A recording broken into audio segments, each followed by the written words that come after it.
Hey everyone, Chloe here again.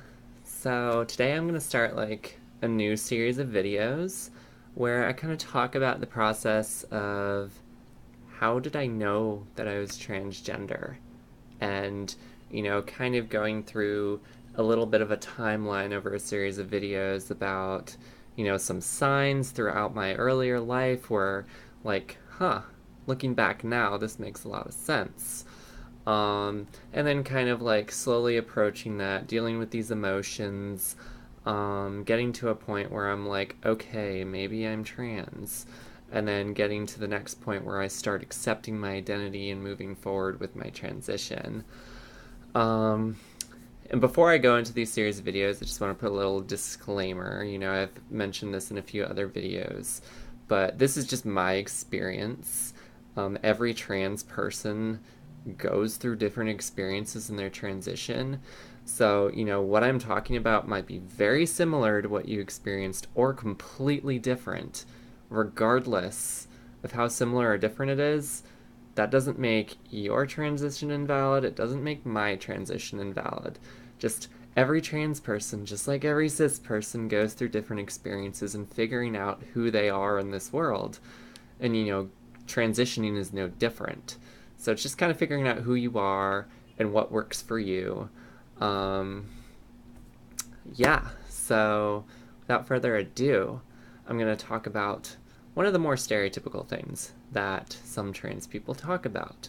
And going back to my childhood and kind of having my first memories of this might indicate that I'm transgender. So, one of my earliest memories, at the age of 3, I have this vivid memory of, I'm in my parents' house. I believe, I think we lived in Florida at the time. I think this is before we moved to Texas and Louisiana and did all that weird stuff and then came back to Florida eventually. But I have this vivid memory. My parents were out doing yard work. I wandered into my parents' bedroom. I wandered into the closet. Uh, Pun not really intended there. And I saw this blue jacket. It was my mom's. Nothing super effeminate or anything like that, but I was just for some reason I was drawn to this. I want to try this on. Um, and I tried it on, and at first it felt right. Oh my god, this is cool. I like this. And then not too long after, I recall feeling something doesn't feel right about this. I feel like I shouldn't be doing this. So let me put this back.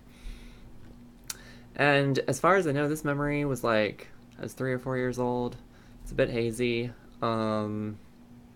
But that, to my knowledge, is the first time I can recall starting to explore my gender identity, where I have this, you know, it feels right for me to try on women's clothes. It feels more in tune with my identity. Um, and that was kind of one of the earliest signs, in my opinion, that I might be different in terms of my gender identity. I might not be a cis boy. Keep in mind, at this time, and for many years after, I did not have any of the terminology to describe myself.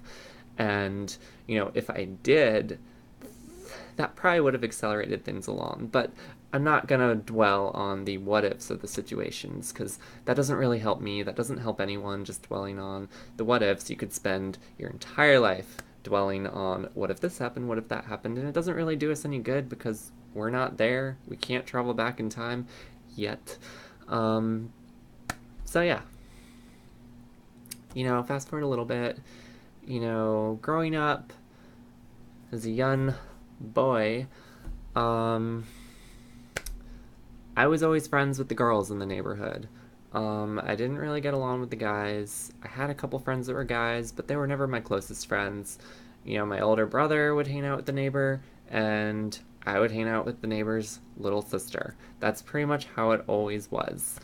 Um, I don't remember if I ever shared any of this with my parents, but, when we lived in Texas, I was 4 or 5 years old, you know, one of the neighbors, their daughter, I was friends with her, go over to her house, play with her Barbies, play with her, and it was weird because it's one of those things where it felt right to me at the time, and it felt fun and it felt natural.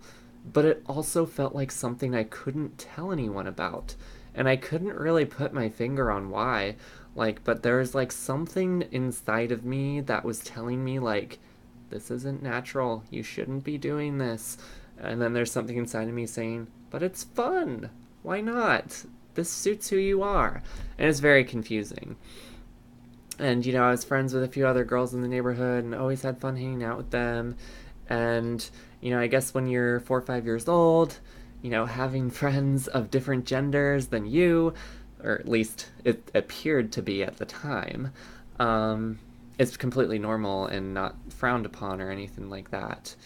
As I started getting older, moved back to Florida, starting first grade, second grade, pretty most of my close friends are still girls, but it started getting to this point where you get a little bit older and gender segregation becomes this thing.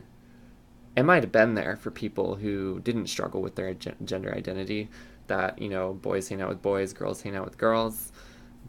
That might have been a thing for people who didn't have these same struggles as me, but for me, I was just like, I don't know. I guess the world sees me as a boy, but I feel much more comfortable hanging out with the girls. Um, but then, eventually started coming the teasing because I was too feminine. I cried too much. I had too many friends that were girls, and then the teasing with like, "Oh my God, are you dating? Oh my God, are you gonna kiss?" And it's like, it's stuff that's like, silly and stupid looking back now, but when you're like 5, 6, 7 years old, teasing like can destroy your world because you don't have the emotional maturity and the capacity to handle those kinds of situations, and you don't yet have the evidence because you're so young. You don't have that evidence to tell you that it gets better after this. So that kind of stuff is really hard to handle when you're a kid. you know when this is just who I was very, very feminine, had a lot of friends that were girls, loved hanging out with them, but I still felt pigeonholed into like, I have to play sports with the boys every once in a while because that's what people expect of me. Fucking stupid. Um, but I guess I'll finish this video with like one pivotal memory that kind of solidified that being feminine was bad. Um, like I said, I cried a lot when I was younger. I was a very emotional kid. Lots of things would make me cry. And I didn't feel like there was anything wrong with it for a while. But, I progressively got made fun of for crying. Like, you shouldn't do that. That's immature. Stop being so girly. All this bullshit. And there's this one time, I haven't shared this with many people, where I think it was in second grade, maybe first grade, sitting out in this like outdoor amphitheater, like in line, waiting for fuck if I know, I don't remember. Maybe it was before or after recess. And there's this big bug. I think it was already dead. But one of my classmates thought it'd be hilarious to put this nasty, creepy thing in my clothes. And granted, to no one's surprise, I freaked out. But then I also broke down and cried. But at this point, when you cry, you're kind of hoping for some emotional and physical support.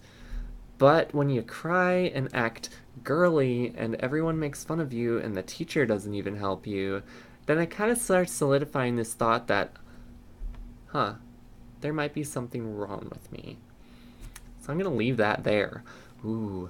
But like I said, I'm going to turn this into like a video series where, I kind of talk about my process of like going through the signs in my life that, I'm struggling with my gender identity, and, kind of eventually how this led me to discovering that I'm trans and discovering that I needed to transition in order to live my life to the fullest, in order to, not end my life early due to depression and suicide and suicidal ideation and all of that. Sorry to drop that big stuff at the end there. But yeah, please comment below. Tell me about your experiences as a kid that kind of signaled that you were struggling with your gender identity. Whether or not you ended up coming out as trans later, I'd love to hear that. I went through that very quickly and briefly, so feel free to ask me any questions. If there's anything you'd want me to elaborate more on my childhood, I'll probably, talk about that more in future videos. but I'm just gonna kind of jump up in the timeline for the rest of the videos in this little mini series that I'm deciding to start. Um, but yeah, subscribe if you haven't done so already. Please click the notification bell. If you enjoyed this video, please click the like button and share with all your friends and family and pets. And, speaking of pets, as always, Tipsy and I thank you so much for watching, so much that she doesn't even want to look at the camera. Bye now.